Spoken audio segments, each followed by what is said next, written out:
Okay friends, so இன்றைக்கி night ஒரு packing ஓடி உங்களுக்கு முடிக்கிறேன். ஸோ அது எனக்கு ஒரு ரொட்டீன் மாதிரி ஆயிடுச்சு. ஃப்ரைடே அண்ட் சாட்டர்டே கண்டிப்பாக நைட்டு பேக்கிங் பண்ணணும் அப்படின்னு.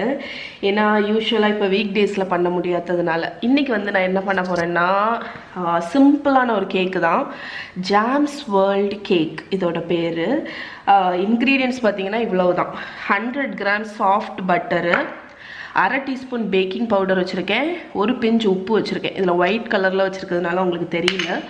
3/4 கப் வந்து மாவு வச்சுருக்கேன். நீங்கள் கோதுமை மாவு யூஸ் பண்ணிக்கலாம், இல்லைன்னா மைதா. ஸோ இது வந்து 90 கிராம்ஸ், 3/4 கப்பு, 2 முட்டை. இந்த பர்டிகுலர் ரெசிபிக்கு நீங்கள் வந்து எக்கு சப்ஸ்டியூட் பண்ணணும்னு நினச்சிங்கன்னா ஒரு அரை கப் கட்டி தயிர் யூஸ் பண்ணிக்கோங்க. பட் டெக்ஸ்சர் வந்து என்னால் ப்ராமிஸ் பண்ண முடியாது, ஏன்னா நான் எக்லெஸ் ட்ரை பண்ணதில்லை. பட் நீங்கள் வந்து சப்ஸ்டியூட் பண்ணணும்னு நினச்சிங்கன்னா தயிர் யூஸ் பண்ணலாம், ஒரு 1/4 கப்லேருந்து அரை கப்பு. என்னோட இந்த ரெசிபியோட இன்ஸ்பிரேஷனே இந்த தக்காளி ஜாமை தீக்கணும் அப்படின்னு தான். அதனால இது வந்து ஹோம்மேட் தக்காளி ஜாம். நீங்கள் ஸ்ட்ராபெரி ஜாம், பைனாப்பிள் ஜாம், சாதா கடையில் வாங்கின அந்த red jam, mixed fruit jam எது வேணாலும் யூஸ் பண்ணலாம். ஓகே, அதுக்கப்புறம் 1/2 கப் சுகர், கொஞ்சமாக வெண்ணிலா எசன்ஸ். இவ்வளோ தான் இன்க்ரீடியன்ட்ஸ். ரொம்ப சிம்பிளான இன்க்ரீடியன்ட், ஆனால் கேக்கு வேறு லெவலில் இருக்கும். ஓகே, ஸோ ஃபர்ஸ்ட் ஸ்டெப் வந்து நான் இந்த ஸ்கொயர் பேன், இது வந்து ஒரு ஸ்டாண்டர்ட் சைஸ் ஸ்கொயர் பேன். இது எவ்வளோ இருக்கும், ஒரு 18 சென்டிமீட்டர் இருக்கும். அதில் பார்ச்மெண்ட் பேப்பர் போட்டிருக்கேன். நான் யூஸ் பண்ணுறது ஆடியோட எக்கோ பேக் பார்ச்மெண்ட் பேப்பர். இது வந்து யூனி ரேப் வந்து உங்களுக்கு அஃப்கோர்ஸ் தெரியும், நான் நிறைய வீடியோவில் சொல்லியிருக்கேன். இது பர்கரு அதெல்லாம் ரேப் பண்ணக்கூடியது. நீங்கள் யூஸ் பண்ணக்கூடியது இந்த ஆடியோட எக்கோ பேக். ஓகே, ஸோ இந்த ஓரத்தில் வச்சிடலாம். இது அவனை வந்து 180 டிகிரி செல்சியஸ்க்கு ப்ரீ ஹீட் பண்ணிக்கோங்க. இப்போ நம்ம பேட்டர் பண்ணிடலாம். ஓகே, இந்த மிக்சிங் பவுலில் சுகர் எடுத்துக்கோங்க, 1/2 கப் சுகர். அதுக்கப்புறம் நம்மளோட பட்டர். இது வந்து அன்சால்டட் பட்டர், நல்ல சாஃப்டாக இருக்கும்.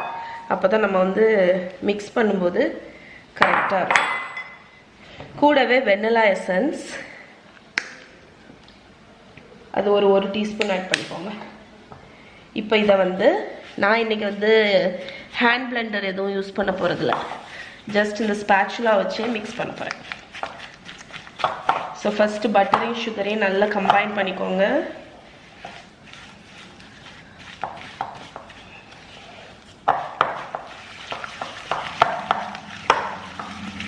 ஸோ இந்த மாதிரி கம்பைன் ஆனோடனே நம்ம வந்து க்ரீம் பண்ண போகிறோம். ஒரு 3 மினிட்ஸ் இந்த மாதிரி மிக்ஸ் பண்ணணும். ஓகே, அதுதான் க்ரீமிங்.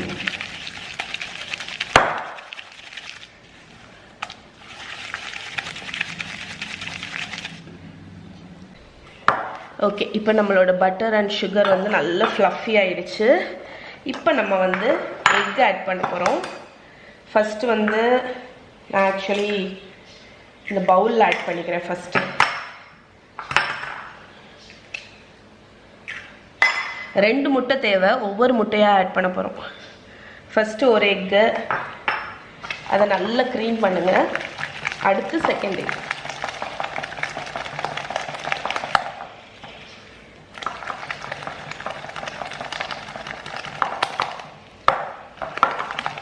ஸோ இந்த மாதிரி ஃப்ளஃபியானோடனே அடுத்த முட்டை.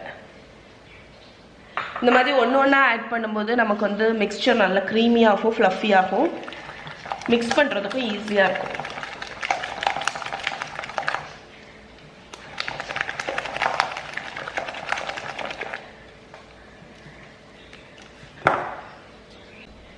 இப்போ வந்து நம்ம எக் ஆட் பண்ணிவிட்டு நல்லா ஃப்ளஃபியாக மிக்ஸ் பண்ணியாச்சு.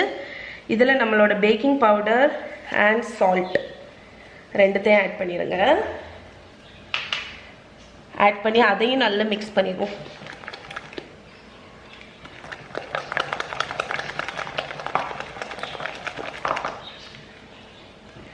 அதுக்கப்புறம் நம்ம அளவு பண்ணி வச்சுருக்கிற 90 கிராம்ஸ், இதோட ரிட்டன் ரெசிபி கீழே டிஸ்கிரிப்ஷனில் லிங்க் கொடுக்குறேன், செக் பண்ணுங்கள்.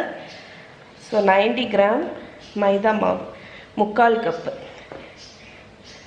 எப்போவுமே மாவு ஆட் பண்ணும்போது இந்த மாதிரி நீங்கள் ஃபோல்டு தான் பண்ணணும். ஓகே, நமக்கு கொஞ்சம் பால் தேவை, அதை எடுத்துகிட்டு வந்துடுறேன். பால் வந்து 1/4 கப் எடுத்துகிட்டு வந்திருக்கேன். இந்த பேட்டரோட கன்சிஸ்டன்சி அட்ஜஸ்ட் பண்ணுறதுக்கு தான் பால். ஸோ 1/4 கப் பாலையுமே ஆட் பண்ணியிருக்கேன். ஓகே,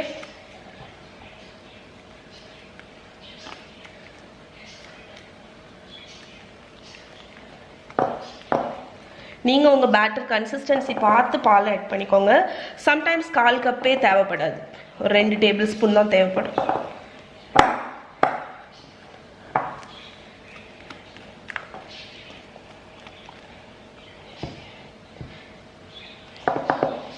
ஓகே, நம்மளோட பேட்டர் பாருங்கள் நல்ல திக்காக ஃப்ளஃபியாக இருக்குது. இப்போ இதை நம்ம இங்கே ப்ரிப்பேர் பண்ணி வச்சுருக்கிற பேனில் ஆட் பண்ணிடலாம்.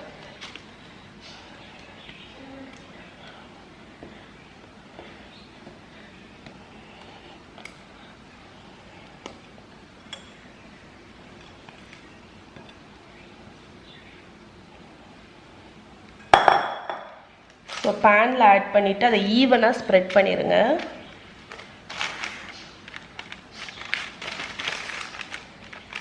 ஸோ இந்த பர்டிகுலர் கேக் கொஞ்சம் தின்னாக தான் இருக்கும், ஒரு ஷீட் கேக் மாதிரி.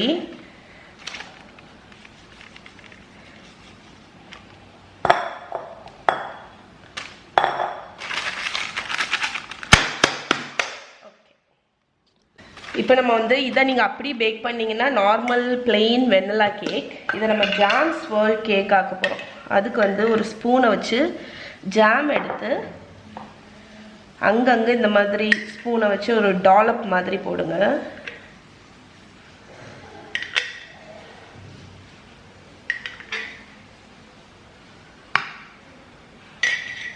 ஸோ இந்த மாதிரி உங்களுக்கு வந்து எவ்வளோ தேவைப்படும், ஒரு 4 டேபிள் ஸ்பூன் அவ்வளோதான் தேவைப்படும். அதுக்கப்புறம் இந்த மாதிரி ஒரு ஏதாவது ஒரு பட்டர் நைஃபோ ஏதோ ஒன்று வச்சு நம்ம இதை வந்து ஸ்வர்ல்ஸ் மாதிரி க்ரியேட் பண்ண போகிறோம்.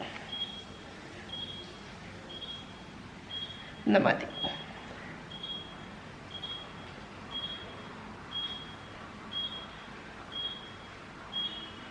அது ஒரு நல்ல பேட்டர்ன் கொடுக்கும்.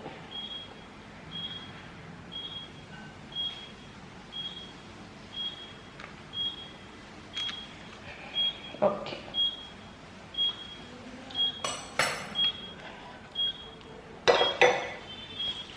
ஓகே ஃப்ரெண்ட்ஸ், ஸோ நம்மளோட ஜாம் ஸ்வர்ல் கேக் அழகாக ஒரு பேட்டர்ன் மாதிரி வந்திருக்கு பாருங்கள்.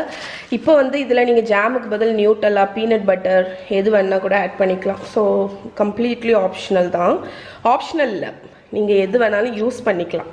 இப்போ இதை வந்து 180 டிகிரி செல்சியஸ் ப்ரீஹீட்டட் அவனில் 30 மினிட்ஸ் நான் வந்து பேக் பண்ண போகிறேன்.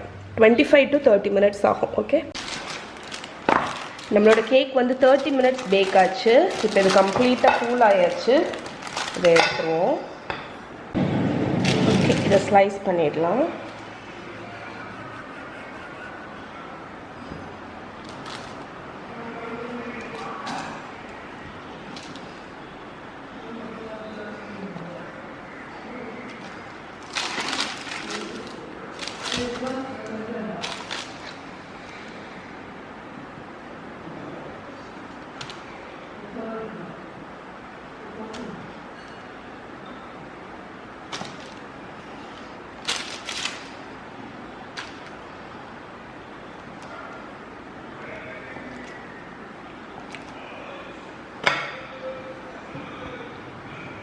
Okay, done. நம்மளோட ஜாம் கேக் வந்து ரெடி. ஓகே, ஸோ இதோட ரிட்டன் ரெசிபி லிங்க் வந்து நான் கீழே கொடுக்குறேன், மறக்காமல் செக் பண்ணுங்கள். ஸோ எவ்வளோ சாஃப்டாக இருக்குது பாருங்கள், அவ்வளோ சாஃப்டான டெக்ஸ்சர். அந்த மேலே உள்ள ஜாம் வந்து ஒரு லைட் ஒரு புளிப்பு டேஸ்ட் வந்து கொடுக்குது. ஸோ இது வந்து காஃபி, டீ கூட எல்லாம் சாப்பிட்றதுக்கு சரியான ஒரு கேக்கு.